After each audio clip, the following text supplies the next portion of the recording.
Assalamualaikum warahmatullahi wabarakatuh. Apa kabar kalian? Semoga kalian baik-baik saja dan tetap diberikan kesehatan oleh Allah Subhanahu wa Ta'ala. Bantu channel kami dengan cara subscribe dan tekan tombol lonceng kalian. Terima kasih. Semoga kisah ini bermanfaat. Saya terima nikah dan kawinnya Sabila Pangestu binti Rohmanto Pangestu dengan mas kawin seperangkat alat sholat dan perhiasan 50 gram dibayar tunai. Ucapan ijab kabul dari mulut seorang lelaki bertubuh tegap dan memakai pakaian pengantin warna putih itu terdengar begitu lantang dan lancar, hanya dalam satu tarikan nafas, menggema ke seluruh sudut masjid yang dijadikan tempat akad nikah. Semua yang menyaksikan acara sakral itu nampak lega, namun ada beberapa yang menampilkan raut sedih, tak terkecuali sang pengantin wanita yang sedari tadi menunduk dengan kedua tangannya yang saling mengatup. Secara serempak semua orang yang ada di sana mengucapkan kata hamdalah, mensyukuri proses ijab kabul berjalan dengan lancar. Setelahnya penghulu mulai membacakan ayat-ayat Al-Quran dan doa, ditambahi dengan beberapa petuah tentang pernikahan dan kewajiban apa saja yang harus dilakukan pasutri baru itu, hingga diakhiri dengan menandatangani berkas-berkas. Begitu semuanya usai, penghulu menyuruh sang pengantin untuk bertukar cincin. Dengan gerakan sedikit kaku, sepasang pengantin baru itu menurut. Posisi mereka saat ini sudah duduk berhadapan dan saling menunduk.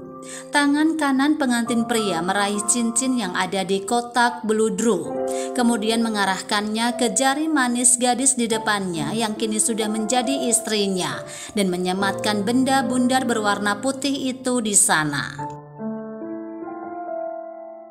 Begitupun dengan pengantin wanita, dia juga melakukan apa yang tadi suaminya lakukan. Setelah itu dia meraih tangan suaminya itu dan menciumnya takzim.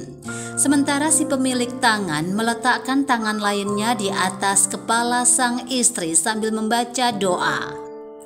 Detik berikutnya kedua pengantin mulai menjauhkan diri. Untuk beberapa detik mereka saling berpandangan sebelum akhirnya saling memalingkan.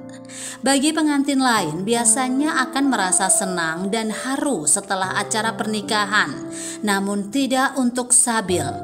Jelas saja karena ini adalah bukan murni keinginannya menjadi sosok pengganti sepupunya yang telah kabur entah kemana beberapa jam sebelum akad dilaksanakan. Harusnya dia hanya menjadi seorang tamu dalam pesta pernikahan itu, namun nyatanya takdir berkata lain. Justru dialah yang menjadi pengantinnya, dan kini statusnya sudah menjadi seorang istri dari Gus muda yang berparas tampan bernama Ahmad Hussein Al-Hadar. Selamat atas pernikahan kalian, semoga berkah sampai maut memisahkan. Maafkan bibimu ini Sabil karena telah memaksamu menikah dengan Husain. Tapi kita tak ada jalan lain selain melanjutkan, ucap Suri, bibi sekaligus ibu dari adik sepupunya Zahra. Sabil yang mendengar itu hanya diam. Raut wajahnya tak terbaca dan tatapannya lurus menatap wajah tua bibinya. Ingin protes pun rasanya percuma saja. Dia terlanjur menyetujui saran ayahnya yang memintanya untuk menolong keluarga bibinya. Semakin waktu berlalu, suasana pestanya semakin ramai. Banyak tamu yang datang dan memberi selamat pada Sabil dan Husain. Meski sebagian dari mereka merasa heran karena pengantin wanitanya berbeda dengan yang ada di surat undangan. Tak apa-apa Bi, semuanya juga sudah terlanjur terjadi dan sekarang aku sudah menjadi istrinya Mas Husain. Untung dia dan keluarganya tak marah saat tahu Zahra pergi, jadi bibi dan paman bisa tenang. Sekarang kita harus cari tahu di mana keberadaan Zahra, ujar Sabil dengan suara yang tenang.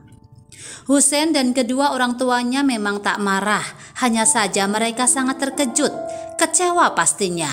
Tapi orang tua Husein memilih untuk bungkam dan berpikir positif jika putranya dengan Zahra tak berjodoh.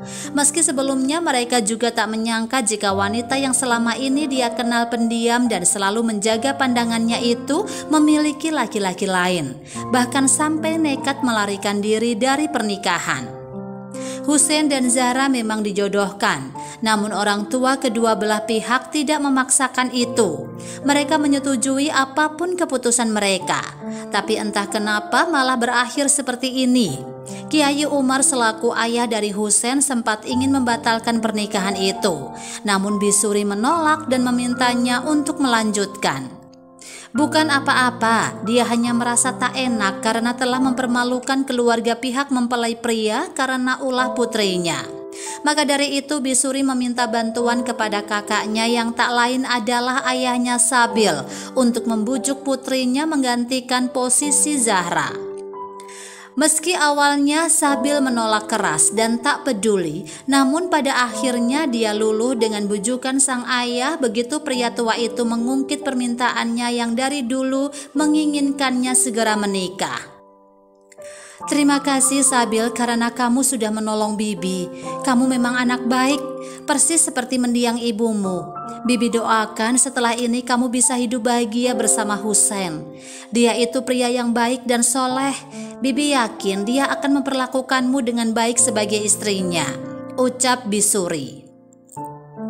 Waktu pun terus berjalan, tak terasa hari akan menjelang malam. Suara solawat dari masjid mulai terdengar, pertanda waktu maghrib akan segera tiba. Satu persatu para undangan pun mulai berkurang, hingga menyisakan anggota inti keluarga dan panitia pesta. Sabil yang kini sedang duduk di kursi plastik yang ada di dalam rumah bibinya seraya mengemil makanan ringan mulai beranjak.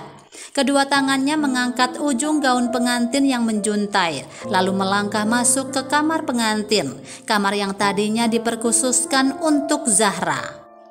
Mau kemana? Tanya seorang pria. Seketika itu pula langkah Sabil terhenti. Dia menoleh ke arah suara dan melihat Husein sudah berdiri di ambang pintu. Penampilan pria itu sedikit berantakan, wajah rupawannya nampak kelelahan. Mau membersihkan badan, sebentar lagi sudah masuk waktu maghrib. Mas Husein juga harus segera mandi dan pergi ke masjid, jawab Sabil. Husein tak langsung merespon ucapan Sabil, namun dia berjalan mendekatinya. Aku bantu angkat gaunmu ya, biar lebih cepat jalannya, ucap Husein lembut. Sabil pun mengangguk samar, tanda setuju tanpa mengucapkan sepatah kata pun. Sabil memang memiliki karakter agak dingin, irit bicara dan cuek. Husein yang menyadari sifat istrinya itu hanya bisa menghela nafas dan dengan ikhlas menerima itu. Setelah itu mereka jalan masuk lebih dalam lagi ke rumah Bisuri yang bisa dibilang sederhana namun terlihat luas. Assalamualaikum, ucap Husein memberi salam, begitu sudah berada di dalam kamar pengantin. Waalaikumsalam, balas Sabil lirih, kemudian berbalik badan menghadap ke Husein. Mas Husein bisa tunggu di luar dulu, aku mau melepas gaun ini. Maaf, bukannya maksud mengusir, tapi aku belum terbiasa. Aku harap kamu mengerti, pinta Sabil ragu. Husein tak bersuara, dia hanya mengangguk, kemudian kembali keluar kamar dan menutup pintu. Sepergian sang suami sambil menghela nafas panjang, tatapan matanya begitu tak terbaca, sebelum akhirnya dia kembali berbalik badan dan berjalan ke meja rias. Sementara itu Husein melangkahkan kakinya ke dapur, meraih gelas kosong yang ada di meja makan dan meraih teko plastik, kemudian menuangkan air ke gelas. Dengan sekali tenggakan air itu sudah tandas dan berpindah ke dalam perutnya. Husein, terdengar seorang laki-laki memanggil, membuat si pemilik nama menoleh. Dia langsung tersenyum hangat saat melihat ayah mertuanya datang menghampiri. Iya ya, ada apa? Tanyanya. Begitu Rohmanto sudah berada di dekatnya. Kenapa kamu ada di sini? Kenapa tak masuk kamar? Sebentar lagi maghrib loh, balas Rohmanto dengan pertanyaan. Di kamar ada Sabil sedang melepas gaunnya. Dia menyuruhku untuk menunggu di luar, jawab Husein. Romanto yang mendengar itu diam sejenak, kemudian menghela nafas. Sebelah tangannya menepuk pelan bahu tegap sang menantu, lalu mengusapnya perlahan. "Kamu yang sabar ya nak." Sabil bertingkah seperti itu karena belum terbiasa saja. Dia masih butuh waktu untuk beradaptasi. Terlebih kalian belum saling mengenal lebih jauh. Jadi ayah harap kamu bisa mengerti, ucapnya hangat. Husein yang mendengar itu tersenyum kecil dan menjawab, "Iya, aku paham. Aku juga tak merasa tersinggung sama sekali dengan sikapnya barusan. Insya Allah aku akan sabar menghadapi sifat dinginnya itu."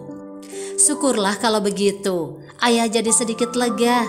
Semenjak ibunya meninggal, dia memang menjadi pribadi yang dingin dan selalu melakukan apapun seorang diri. Tapi percayalah, sebenarnya Sabil itu tipikal orang yang manja dan cerewet, jelas Rohmanto. Husein kembali tersenyum. Dia percaya dengan semua ucapan ayah mertuanya itu. "Setelah ini rencanamu apa?" tanya Rohmanto. Seraya menarik kursi makan dan duduk di sana. Begitupun dengan Husein yang juga ikut menarik kursi dan duduk di samping Rosmanto. "Sebelum aku kembali ke Jakarta, Abi dan Umi memintaku untuk membawa Sabil ke pondok. Akan ada acara penyambutan kecil-kecilan di sana. Sekalian ingin memperkenalkannya ke seluruh santri," Husein menjelaskan. Rohmanto yang mendengar itu manggut-manggut mengerti, lalu terdiam sejenak. Pandangannya begitu kosong dan Husein yang memang tengah menatap sang ayah mertua tentu menyadari hal itu. "Ayah kenapa?" tanyanya khawatir. Rohmanto menggeleng seraya tersenyum, lalu menjawab, "Tidak apa-apa nak. Ya sudah kalau begitu, nanti kita berangkat bersama saja ke stasiunnya." Sejenak senyap, kedua pria berbeda generasi itu sama-sama bungkam dengan pikiran yang kemelut. Sama halnya dengan Rohmanto, Husein sendiri pun tak menyangka akan berakhir menikahi wanita lain yang tak begitu dia kenal. Namun dia tak merasa menyesal sama sekali. Justru dia sangat bersyukur karena dengan terjadinya kejadian ini, Allah sedang menunjukkan siapa Zahra sebenarnya dan siapa jodohnya. Keduanya masih melamun hingga akhirnya mereka dikejutkan oleh suara Sabil. Mereka melihat gadis itu sudah berpakaian santai dengan jilbab instannya.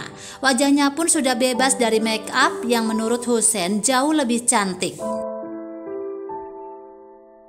"Mas Husein, ayah, kalian di sini?" tanya Sabil. "Iya, kenapa? Apa ayah tidak boleh meminjam suamimu sebentar saja?" ujar Rohmanto sambil berpura-pura kesal. "Ayah kenapa sih?" protes Sabil seraya memajukan bibirnya. Husein yang melihat itu tampak menahan senyum. Dia merasa gemas dengan wajah istrinya itu. "Kamu sudah selesai mandi?" tanyanya kemudian membuat Sabil beralih menatapnya. "Sudah, Mas Husein juga sana cepat mandi. Sudah hampir masuk waktu maghrib. Jangan sampai terlambat berangkat ke masjid," jawab Sabil datar. Husein mengangguk patuh. Dia pun berpamitan pada ayah mertuanya dan berlalu pergi menuju kamar. "Ayah juga jangan sampai terlambat ke masjid. Sebentar lagi azan. Aku mau membantu Mas Husein dulu," titah Sabil pada ayahnya. Kemudian berbalik badan untuk menyusul langkah suaminya. Sedangkan Rohmanto yang melihat itu tersenyum senang. Meskipun awalnya Sabil menolak pernikahan ini, tapi pada akhirnya setuju. Bahkan dia sudah tahu dengan tugasnya. Dia hanya berharap semoga putrinya itu bukan hanya sekedar menjalani perannya sebagai istri, tapi juga bisa menerima sepenuhnya Husein sebagai suaminya. Hatinya benar-benar sudah merasa lega karena putri tunggalnya itu sudah menikah. Maka tugas dari mendiang istrinya pun sudah tuntas. Sekarang kamu bisa beristirahat dengan tenang, Laila, karena putri kita sudah ada yang menjaga. Sementara itu di dalam kamar, "Mas Husein, kopermu di mana?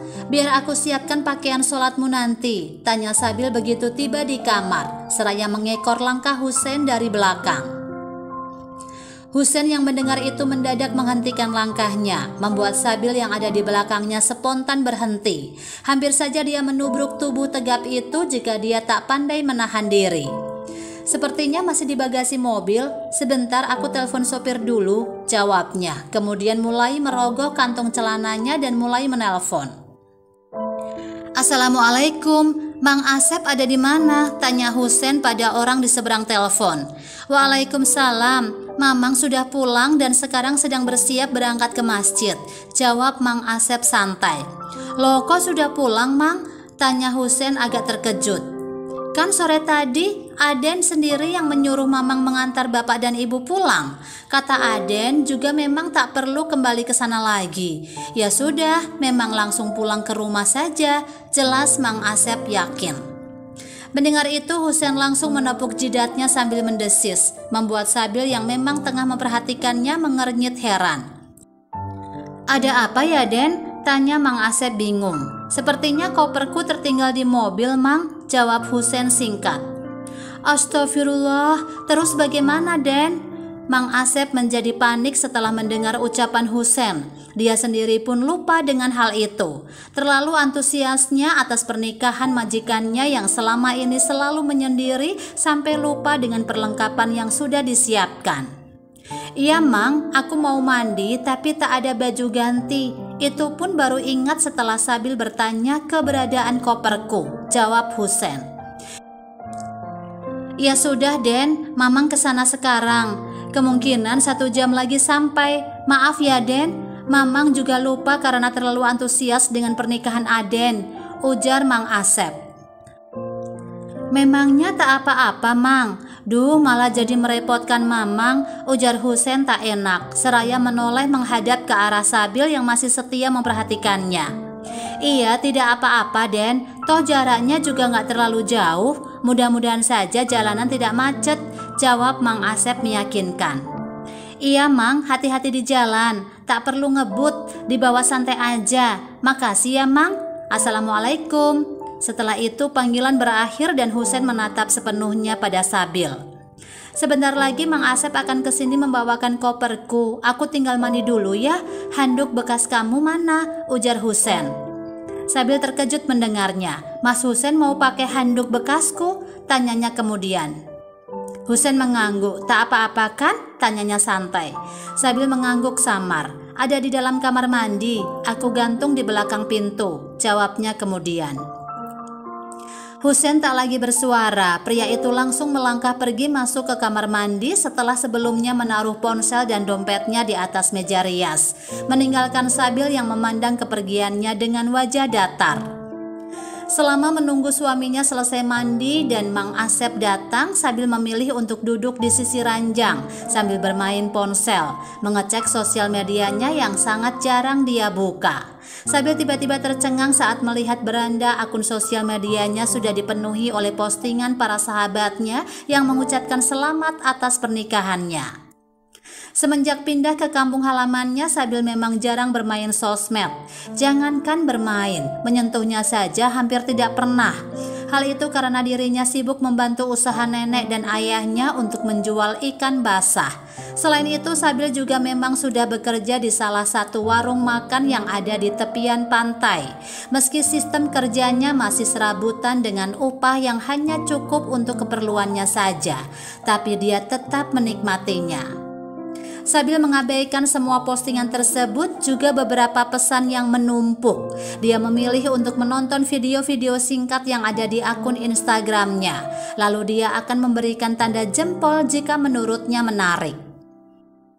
Waktu pun terus berlalu hingga mendekati setengah jam, namun Husen belum juga keluar dari kamar mandi. Sabil tak tahu hal apa saja yang suaminya lakukan di sana, dan dia juga tak peduli. Tak lama setelah itu azan maghrib pun terdengar, membuat Sabil berhenti bermain ponsel. Bersamaan dengan itu terdengar suara ketukan dari arah pintu. Sabil langsung menaruh ponselnya ke kasur lalu beranjak cepat untuk membuka pintu.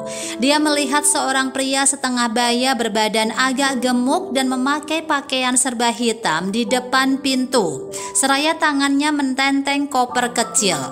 Mang Asep ya, tebak Sabil, dan dapat balasan anggukan dari si pemilik nama. Maaf non, saya disuruh Aden Husen untuk mengantar kopernya, ucapnya. Oh iya, terima kasih Mang, balas Sabil lalu meraih gagang koper tersebut dan membawanya masuk. Kalau begitu saya langsung permisi non, assalamualaikum, pamitnya, seraya menunduk hormat. Tunggu dulu Mang, cegah Sabil membuat Mang Asep berhenti dan kembali menatapnya. "Iya, ada apa?" tanya Mang Asep bingung. "Mamang sudah sholat maghrib belum?" tanya Sabil seraya dibalas oleh gelengan Mang Asep. "Bawa sarung tidak, Mang?" tanya Sabil lagi. "Bawa, Non," jawab Mang Asep singkat. "Mamang tunggu dulu di depan, nanti bisa berangkat bareng Mas Husen dan ayahku ke masjid," titah Sabil seraya mengembangkan senyum manisnya. Mang Asep mengangguk patuh karena sejak awal berangkat dia ada niatan untuk menumpang sholat di sana. Setelah kepergian Mang Asep, Sabil kembali menutup pintunya, menarik koper suaminya itu ke kamar dan membawanya ke sudut ruangan. Jemarinya membuka resleting koper tersebut dan mulai memilih pakaian apa yang nanti suaminya kenakan. Sabil hanya mengambil baju koko, sarung, peci, dan sajadah saja. Untuk pakaian dalamnya dia belum berani, biar nanti suaminya sendiri yang pilih. Setelah itu dia kembali menutupnya dan berjalan ke ranjang, meletakkan pakaian yang tadi dia pilih di sana, sementara dia sendiri juga bersiap-siap dengan alat sholatnya. Beberapa saat setelahnya pintu kamar mandi terbuka dan menampilkan sosok Husen yang hanya memakai anduk sebatas pinggangnya saja. Rambut dan badannya terlihat masih basah, bahkan tetesannya pun nampak begitu jelas. Sabil yang kala itu sudah memakai mukenanya dan duduk di atas sajadah, melihat tubuh telanjang suaminya langsung memalingkan wajahnya. Jantungnya berdetak tak karuan begitu menyadari betapa sempurnanya ciptaan Tuhan yang ada di hadapannya. "Astagfirullah," lirihnya menyebut seraya memejamkan kedua matanya rapat-rapat. Sedangkan Husen sendiri tak menyadari dengan tingkah istrinya itu. Pria itu tersenyum lega begitu melihat kopernya sudah sampai. Lalu pandangannya beralih ke arah Sabil yang sudah duduk manis di atas sajadah lengkap dengan memakai mukenanya. Lagi-lagi senyuman membawanya terbit kala menyadari istrinya sudah menyiapkan pakaiannya. Dengan santainya pria itu berjalan ke ranjang dan mengambilnya. "Kamu sudah wudhu?" tanya Husen setelah selesai memakai pakaiannya dan kini sedang menata rambutnya di depan cermin meja rias. Belum Mas," jawab Sabil gagap. Husen tak langsung menyahut, dia memasang pecinya di kepala kemudian jalan mendekati Sabil. "Aku pergi ke masjid dulu," pamitnya, lalu mengulurkan tangannya ke hadapan Sabil. Sabil menyambutnya dan mencium takjim punggung tangannya. Keduanya pun bertukar salam. Husen berlalu dari kamar. Setelah mendengar suara pintu kamar tertutup, Sabil langsung mengambil nafas panjang. Kedua tangannya menyentuh pipinya yang terasa panas. "Sepertinya mulai detik ini hidupku tak akan tenang," lirihnya. Tanpa dia sadari bahwa wajahnya tengah merona. Dari kisah ini kita bisa belajar bahwa manusia hanya bisa berencana, tetap Tuhanlah yang memegang kendali penuh atas semua yang terjadi di alam semesta ini. Seperti halnya Husen yang sudah dijodohkan dengan Zahra, tapi di saat akad akan dimulai, calon istrinya itu justru kabur bersama laki-laki lain. Alhasil dia akhirnya menikah dengan Sabil, yang mana memiliki akhlak yang lebih baik dibandingkan Zahra. Hal ini bisa terjadi karena Tuhan sudah mengatur jalan mereka berdua. Karena laki-laki yang baik akan mendapatkan perempuan yang baik. Begitupun sebaiknya. Bagaimana menurut kalian? Tulis pendapat kalian di kolom komentar ya. Wassalamualaikum warahmatullahi wabarakatuh.